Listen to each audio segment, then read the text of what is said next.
All right, Cody from WeatherWool here. And in this video, I wanted to talk to you about cotton versus wool, more specifically, cotton denim versus wool denim, and more specifically, the strength. What's stronger, classic pair of American blue jeans or the WeatherWool denim? Although denim was invented in France, it really became an American icon. And so being a proud American company, we felt like we should have our own denim. We believe that our wool denim is going to be stronger than a cotton denim. Now, we have no proof of that yet. We're going to do some tests at the end of this video, but I want to go through some of those principles first. So if you're already a fan of wool, you know there's so many great benefits to wool. It's fire resistant, meaning it doesn't support its own flame. Wool's great around a fire. It doesn't hold odor. So if you're hunting or you just like wildlife photography, you just want to be odor resistant, or you sweat a lot, or you just want to wear the same clothes all the time again, that odor resistant property is incredible. It's extremely water resistant. So there's a lot of benefits to wool, but a lot of people think that wool is itchy and or scratchy. You won't find that with WeatherWool as well. So it's just really soft. And that's kind of where my concern came in. I felt like, when I felt this fabric, this is the wool denim right here. This is our chore coat. When I felt this fabric, I thought there's just no way that can be as durable as a pair of classic blue jeans. But then when you start breaking down the principles of what's it actually made of, the cotton fibers versus the wool fibers, it starts to make sense. So we're going to break that down a little bit.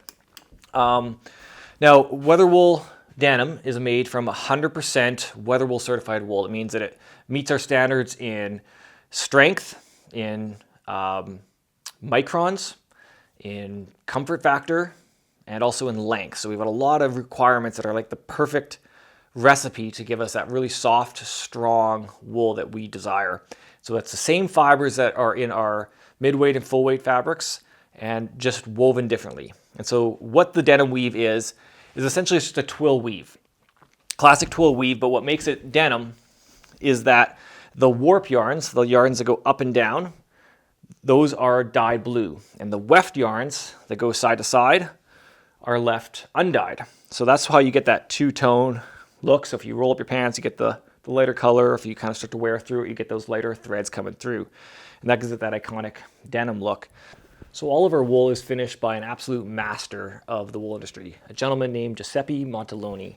And he came over to the USA from Italy when the Loro Piana decided to open up a US operation. And he worked there for 33 years. And then when Loro Piana decided to go back and leave the USA, he decided to stay. When American Woolen took over the mill, he started working for American Woolen.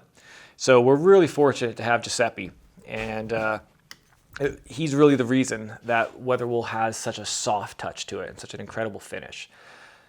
It's that finish, though, that gives us that concern of, can it also be durable? So what I want to do is just kind of compare cotton fibers and a wool fiber. So without understanding what we're starting with, it's going to be hard to really understand the whole principle. So this stuff just pulls apart super easy. There's no resistance at all.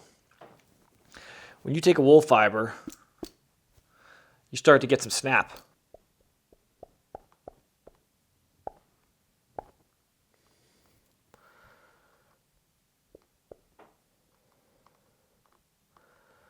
So the most common measurement for wool is microns. Microns is the one that everybody uses for marketing. It is the actual thickness of the fiber itself. The thinner the fiber, the softer the wool will be, at least on average. Now, the thinner it'll be, the weaker it'll be. So we're looking for that perfect balance between thin enough, that's soft enough, but also thick enough, that's strong enough. Now, that kind of brings us into tensile strength, because just because it's thick doesn't make it strong. We actually want that fiber to be healthy and durable and strong as well. And I think a great example of that would be taking two sticks, for example. You take a dry, brittle stick and a green stick. Now, even though this one's thicker, it snaps. Take the green one and it bends. So that's our tensile strength. And so that also plays a factor. When we were in Wyoming, we were at the university, and they had 15 samples of wool on the table, and you could pick some up and you could tell it was thicker, but yet it would just break. It was like brittle. So there's a lot to be said about tensile strength. Then the other thing we look for is staple length. On cotton, an average staple length is 1 inch long. Apparently a 1 1/3 inches is a high quality cotton. With our wool, we're looking between 3 and 4 inches, so around 100 millimeters. And the reason we want that staple length is because the more it gets twisted, the stronger it gets. So if you've ever made your own cordage from natural fibers, you'll understand that I this little bow drill bowl I made my own cordage, and these fibers are just individual threads, and then you twist them up, you make 2 twists, and then you back twist it on itself. And that's the same principle that we're doing with the wool. So when we take a piece of wool and we pull it apart, we can pull it apart, but as soon as we take it and twist it, it becomes stronger. I can't even pull it apart if I tried. Then we take that, we twist it again. So that's how we're creating our thread. That's where the fibers become actual thread or yarn. And then it goes into the weaving process. So we got our microns, we got our tensile strength, and we have our staple length. And the other one we should probably talk about is comfort factor. It's a little bit more complicated. It's more of a math equation, but the basic principle is because this wool is a natural fiber, not everything's going to be consistent across the board. So we want to take that data reading to make sure there's no prickle effect, meaning there's not too many thick ones that are going to actually poke you and create that scratchy feel. So we measure for all 4 of those attributes, and that's how we select the very specific wool from very specific ranches to meet our very specific requirements to create a very soft, strong, durable wool fabric. So compared to cotton, we're taking a longer fiber, we're taking a stronger fiber, and then we're twisting it to make it stronger yet, and then we're twisting it again to make it stronger again. And then it goes into the weaving process. Now, when it comes to the weaving itself, we're doing a 3x1, meaning we got the warp yarns that run up and down, and we have the weft that are weaving through them. But our weft is going under 3 times, over once, under 3 times, over once. And that's why we get this dominant indigo color on the outside, because that's mostly the warp, and then on the inside we're getting the dominant weft yarns. And then to make that stronger, it's being offset and staggered. So just like brickwork, you don't stack your seams on top of each other. The same principle applies for weaving. We're being offset each time by 1. That's what creates that angle pattern. All right, we're going to get into the testing phase of this now. So I'm going to put the WeatherWool Denim up against a brand new pair of Wranglers. Nothing against Wrangler, just picked a standard pair of denims, and we're going to do some abrasion test. The most consistent thing I could find to test with is just a random orbit sander, so I'm going to apply no pressure on the both of them, laying them over a 2x4 here, and I'm starting with a 220 grit, and just to give it a light abrasion. What I'm trying to kind of simulate is just kneeling on the ground, kneeling on floors, and get a feel for how much wear the fabric can take, and then also what it looks like as it starts to wear out. So let's get started. So we're going to start with the WeatherWool Denim. Just a quick light touch. Put it right on the edge here. I'm going to kind of go flat, and then I'm also going to go on the edge. So I'm going to be start with a low 1 setting just to get started.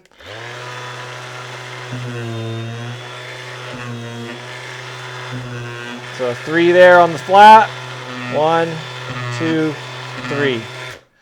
So after 3 passes, I'm seeing really nothing yet on the soft flat surface. Maybe a little bit of warp starting to wear out there on the edge. Not sure. Now let's try it with a pair of the Wrangler denims. So throw the 2x4 into these. And now we're going to do the same thing here on the pair of cotton denims. So same 1 setting and 220 grit. 1, 2, 3. 1, 2, 3. Okay. Not much. I am seeing probably more wear here on the cotton denim than I did on the wool denim, but not dramatic. So we're going to step it up to let's go level 4. And we'll do the same thing here again. 1, 2, 3. 1, 2, 3. Okay, so now I'm definitely starting to see the wear on the cotton. Again, not tons, but a little bit. It's definitely can see that line of the edge.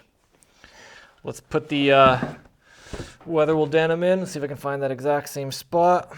I can. I can see that's kind of the edge that I sanded last time, just so we're being consistent. And one.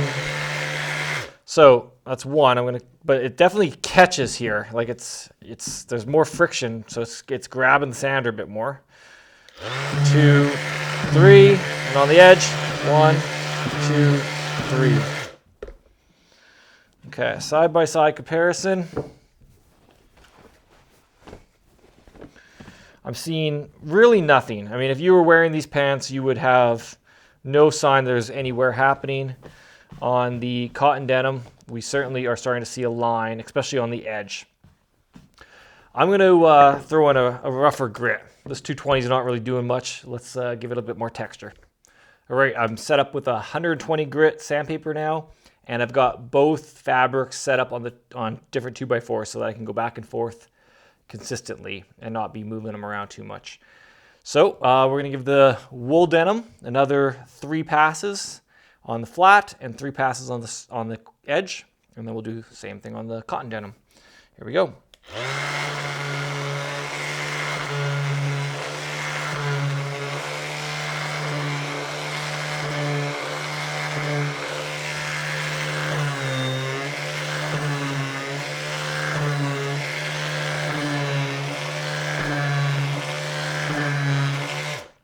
All right.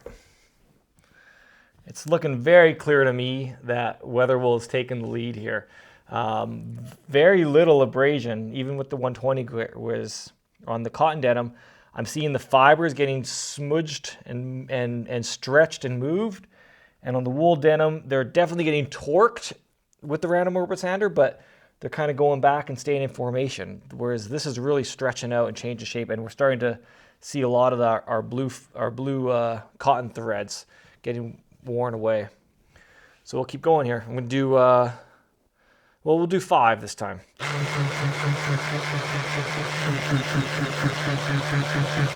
It's looking very clear to me, the strength of the wool fibers compared to the strength of the cotton fibers. I'm seeing these start to come apart, and I'm seeing really nothing with the wool. Let's keep going. We'll do 10 here, and we'll speed this up.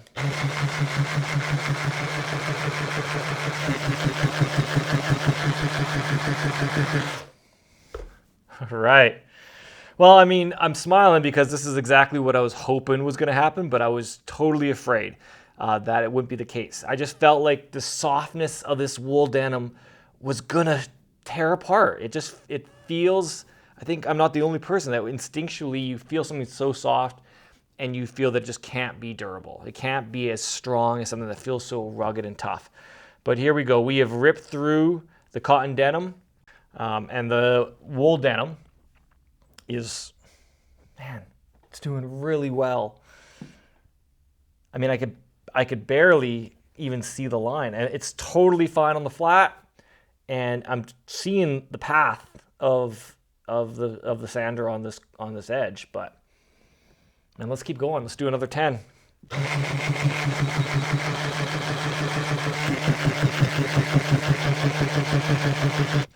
All right, here we go. I mean, it's clearly obvious now. I feel like I'm getting a little overexcited, but you know, after shooting this whole video and speaking so confidently about the strength of wool fibers, I'm just super relieved that it's checking out, you know, in the tests.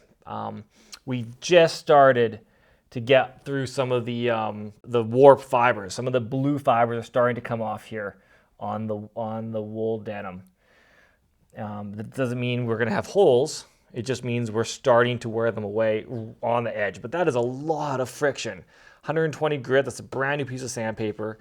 It's a lot of friction passes compared to a pair of classic cotton denim blue jeans from a really well-known brand. I mean, that's shredded. And this, I mean, you could arguably still wear that as a dress pant. I would say after that much friction, I mean, that's still a good condition pant. You're starting to get some wear, but you would just never have consistent wear like that so aggressively on such an edge. So I guess that concludes the test. You know, a visual explanation of the strength of these wool fibers compared to a cotton fiber. Thank you so much for watching. Check out weatherwool.com. You can get this fabric in our chore coat, and we also have pants and vests and shirts. All that stuff's in production and being tested now too as well. So yeah, weatherwool.com. Check it out. Thanks for watching.